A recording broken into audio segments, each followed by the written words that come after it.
میں بارہا یہ عرض کر چکا ہوں کہ جہاں تک دینی علوم کا تعلق ہے وہ تو میں اپنے مدرسے کے زمانے میں پڑھے ہوئے تھا، اس لیے مذہبی روایت، عربی زبان، فارسی زبان، ہمارے ہاں درس نظامی کے علوم و فنون، ان سے میں واقف تھا.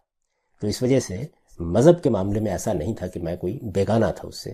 میرے والد خود ایک صوفی تھے اور اس پس منظر میں میرا گھرانہ بھی ایک مذہبی گھرانہ تھا، مذہب کی اقدار اور ان سب چیزوں کی نہایت عزت کرنے والا.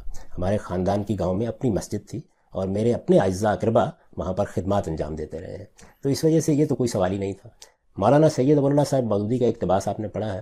میں کئی مرتبہ بتا چکا کہ میں نے تو اصل میں علمی اور فکری شعور کی آنکھ ان کی آغوش میں کھولی اور یہ جو ان کے تصورات تھے انہی کے اندر زندگی شروع کی تھی، ان کی جدوجہد کا حصہ بن کے زندگی شروع کی تھی. برسوں تک صورتحال یہ رہی ہے کہ میں تو اس کا بھی قائل نہیں تھا کہ خواتین دستانے پہنے بغیر باہر چلی جائیں.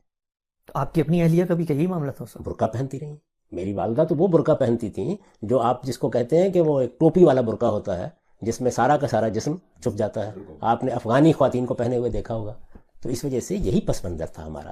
میں نے جب دین پر غور کرنا شروع کیا تو پھر تمام تعصبات کو ایک طرف رکھ دیا، جذبات کو بھی ایک طرف رکھ دیا اور یہ سمجھنے کی کوشش کی کہ حقیقت میں اللہ تعالیٰ کیا چاہتے ہیں، اللہ کے پیغمبر نے کیا ہدایت دی ہے، اور ہم مسلمانوں کی تاریخ میں جو جلیل القدر اہل علم رہے ہیں وہ کس طرح سمجھتے ہیں. لوگ عام طور پر یہ خیال کرتے ہیں کہ یہ سب کچھ کو دیکھے بغیر کوئی رائے قائم کر لی گئی ہے. ابھی آپ دیکھ سکتے ہیں کہ میری دو اہم ترین تحقیقات کے اوپر مولانا عمار خان ناصر صاحب نے ایک لمبا سلسلہ مضامین لکھا ہے. میں توجہ دلاؤں گا کہ اس کو پڑھ لیجئے. اس میں انہوں نے بتا دیا ہے کہ ان تحقیقات کے پس منظر میں مسلمانوں کی علمی تاریخ کے کیا مباحث ہیں، اس سے پہلے اہل علم اس کو کس طرح دیکھتے رہے ہیں. خاص اس پردے کے بارے میں ہمارے عزیز دوست مولانا عامر غزدر صاحب نے اپنا پی ایچ ڈی کا مقالہ لکھا ہے اور اس میں بھی پوری طرح بتا دیا ہے کہ اس سے پہلے کیا آ رہی ہیں، اہل علم اس کو کیسے دیکھتے رہے ہیں، اس میں کیا اختلافات رہے ہیں. اصل میں ہم بالکل اپنے قریبی ماحول میں اسیر ہوتے ہیں. میں نے آپ سے عرض کیا کہ میرے ایک عزیز تھے، انہوں نے اپنی بیٹی کی شادی ایک اہل حدیث بچے کے ساتھ کر دی. اچھا. اور حسن اتفاق کہیے، سوء اتفاق، رمضان آ گیا، وہ اعتکاف پر بیٹھ گئے. یہ ان کو ملنے کے لیے گئے. وہ اہل حدیث کی مسجد میں بیٹھے ہوئے تھے. یہ وہاں گئے، ساری زندگی کبھی پتہ ہی نہیں تھا کہ رفع یدین بھی ہو سکتا ہے، آمین زور سے بھی کہی جا سکتی ہے. تو جیسے ہی سنا تو نماز توڑ کے باہر نکل آئے اور یہ کہا کہ کافروں کی جگہ پہ آ گیا ہوں میں.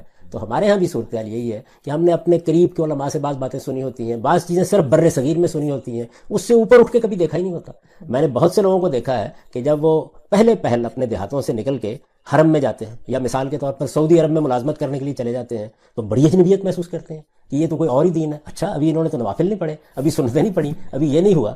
تو اس وجہ سے یہ ضروری ہوتا ہے کہ آپ تعصبات اور جذبات کو ایک طرف رکھیں اور آپ اپنے دین کو سمجھنے کی صحیح کریں. میں پھر عرض کر دوں کہ اس کے سمجھنے میں غلطی ہو سکتی ہے، ہم سب انسان ہیں، لیکن استدلال پر نگاہ کرنا اور سمجھنا، ہم اس کی روایت نہیں ڈالیں گے تو ہمارے ہاں یہ سب چیزیں بالکل ایسے ہی تعصبات کی صورت اختیار کر کے وہی جذبات پیدا کر دیں گی جس میں ہم ایک دوسرے کو کافر قرار دیتے، اس کی تذلیل تفسیق کرتے، کسی آدمی کی نیت پر حملہ آور ہو جاتے.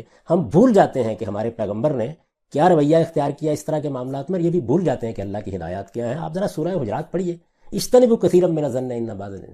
اپنے مسلمان بھائیوں کے بارے میں زیادہ گمان نہ کیا کرو، ان بعض الظن اسم، یہ سخت گناہ کی بات بن جائے گی. اسی طریقے سے کوئی کسی کا مذاق نہ اڑائے، تمسخر نہ کرے، استہزاء نہ کرے، گالی نہ دے، کوئی بری باتیں نہ کہے. یہ فرمایا کہ یہ جو برے برے نام رکھنا ہے یا اس طرح کے بعض جملے کسنا ہے، یہ سب کچھ جو ہے یہ گناہ کی باتیں ہیں. تو ہمیں علمی مزاج پیدا کرنا چاہیے اور شائستگی کے ساتھ یہ کہنا چاہیے کہ ہمیں اس بات سے اختلاف ہے. تو ایسا نہیں ہے، میں وہی پس منظر رکھتا ہوں، اسی میں نے زندگی بسر کی ہے. برسوں ہمارے خاندان کے اندر وہی روایات موجود رہی ہیں. اس کے بعد میں نے تحقیق کا جب کام کیا تو جس نتیجے پر میں پہنچا اس کو میں نے اپنی کتاب میزان میں تفصیل کے ساتھ بیان کر دیا ہے. اپنی تفسیر میں، سورہ نور کی تفسیر میں، سورہ احزاب کی تفسیر میں اپنا نقطہ نظر بتا دیا ہے اور اب اس کے اوپر علمی کام کر رہے ہیں لوگ بہت سی یونیورسٹیوں میں. ان قریب وہ سب چیزیں سامنے آ جائیں گی. جیسے میں نے آپ سے عرض کیا ہے کہ مولانا عامر غزدر صاحب کا مقالہ عربی زبان میں ہے، اب شائع ہو جائے گا، دیکھ لیں گے لوگ. اس میں پوری تاریخ انہوں نے بیان کر دی ہے کہ یہ پس منظر ہے اس مسئلے کا، یہ اہل علم کی آرا رہی ہیں اور میرا نقطہ نظر بھی اس میں بیان کر دیا.